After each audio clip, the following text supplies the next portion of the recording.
Hi, my name is Koty'Lechae, and I am a graduate occupational therapy student from Chicago State University. This is my sensory project titled Sensory Unlocked, where I will be discussing the benefits of sensory processing and how meaningful sensory experiences support regulation and participation in everyday activities. Today I'm going to show you some controlled activities where we can stimulate our vestibular system, where it will help increase focus and attention in a safe way.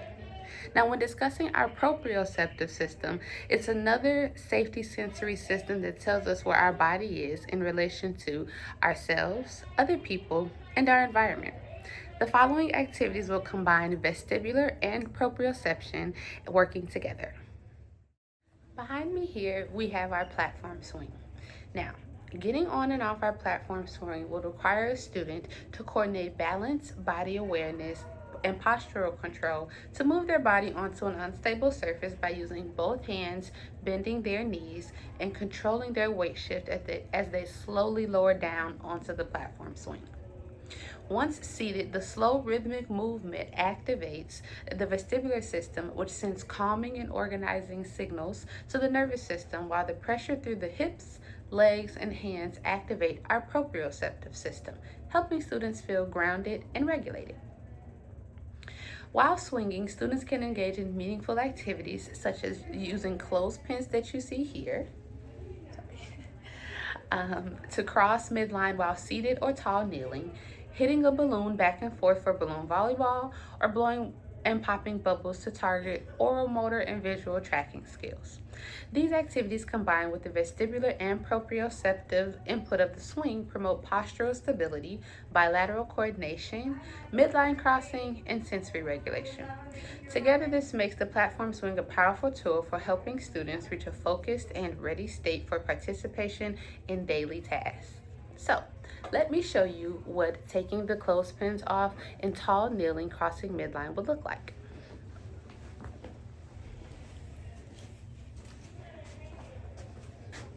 Now remember, we want to use both hands as we are bending our knees and slowly lowering down. Now, I am in a tall kneeling position here, and I am enabling my core, engaging my core so that I can feel as stable as I can while in tall kneeling. So, students can keep one hand holding on while they reach to one side, squeeze that clothespin, and then cross over midline and clip it on the other side. They can also rotate with the other hand, crossing midline and clip it to the other side. Another way that students can do this activity would be to grab a clothespin, cross midline, drop it in the bucket, or we can bring the bucket down in front of us, still holding on, taking one clip off, and dropping it down in front of us. Now, this is what the clothespin activity would look like in tall kneeling on the platform swing. If we wanted to sit on the platform swing and do the same activity, we would come to the side here. We would cross one leg over, bring both our hands pushing down on the platform swing, and we could take a seat. We would then bring our leg behind us, cross it over in front of us, and weight shift so that now our weight is centered in the platform swing. Just like before, we can grab a clothespin here, cross over, weight bear through our left hand and arm, and clip the clothespin onto the other side. We can also use our left hand, grab the clothespin, weight bear through our right arm and hand, and clip it to the other side until the activity is complete. Our next piece of therapeutic equipment would be this wide-based balance pod you see here. In order to stand on this wide-based balance pod, a student would need to step onto an unstable surface and make constant small adjustments to stay upright, demanding motor planning, postural control, and continuous activation of our ankles, knees, hips, and our core. This ongoing effort provides constant proprioceptive input through the joints and muscles of the lower body while simultaneously activating the vestibular system through the small shifts and tilts the body makes to maintain balance, helping students feel more organized, grounded, and focused. Students who are under-responsive benefit from the alerting and activating nature of the unstable surface, while students who need grounding input receive enough deep joint feedback to improve attention and readiness for tasks. While on the balance pod, students can engage in activities such as grabbing numbered post-its that you see here in sequential order to target cognitive sequencing, visual scanning, and dynamic balance. Let me show you what that looks like. Remember, this is a wide-based balance pod, so you want to get on carefully, have something steady for you to hold on to. Place your feet at a wide stance. Make sure you are comfortable. Get your balance. When you feel comfortable enough, you can either keep one hand on the wall while you grab the numbers in sequential order, or if you're feeling comfortable enough, you can have both hands off. So we are going to go ahead and grab our numbers while keeping one hand on the wall. So we have 1, 2, 3, 4, 5, 6, 7, 8, 9, and 10. When getting off of the balance pod, you want to move slowly, shift your body weight to one side, take one foot off, and step off. Hi there. Our next piece of therapeutic equipment we'll be using is our handy dandy exercise ball here.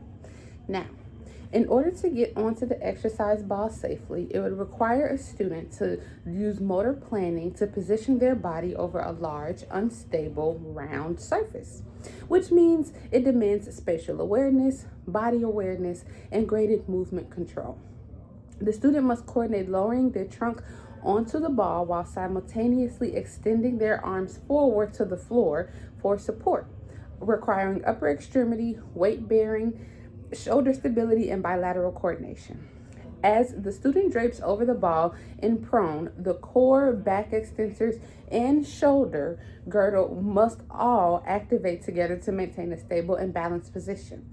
Since the round, unstable surface constantly shifts and challenges the body to make small adjustments to stay centered. Once positioned in prone, the subtle movement and shifting of the ball activates the vestibular system, helping to organize and regulate the nervous system, while the weight bearing through the hands and arms provides heavy proprioceptive input to the shoulders, elbows, and wrists, supporting body awareness and sensory regulation. Now, while maintaining this position, the student can engage in matching rings on the cones, a task which targets visual discrimination and color identification, pincer grasp, in-hand manipulation, and controlled release for fine motor development, and bilateral coordination as the student stabilizes their body on the ball while using both hands to complete the task. Reaching across the body to place rings on cones positioned on either side also targets midline crossing and sustained effort of maintaining prone extension. Over the ball continuously strengthens the back extensors, core, and shoulder stabilizers. Together, the vestibular and proprioceptive input from the exercise ball combined with the fine motor, visual perception, and cognitive demands of the matching task addresses postural control, sensory regulation, upper extremity strengthening, and the foundational skills needed for participation in everyday tasks. So, let me show you what this activity looks like. In order to safely get on the ball, you should be in a tall kneeling position. You can then lay forward on the ball, lowering your hands down to the floor, and then pushing up off the floor. So this way, now your core is directly on top of the ball, your hands are pushing through to the floor, and your feet are up off of the ground as well, okay? So now we'll go ahead and we'll put our rings on our cones.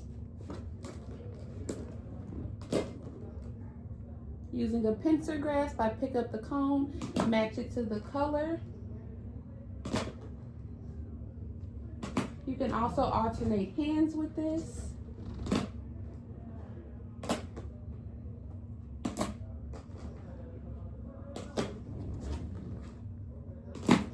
Now, if you would like to upgrade the activity, making it a little bit harder, you can push the cones and the rings out a little further, therefore requiring the student to reach out a little bit more and make some adjustments while they're on the ball. See, so I have to adjust, keeping my core strong and making sure that I reach and I'm staying safe.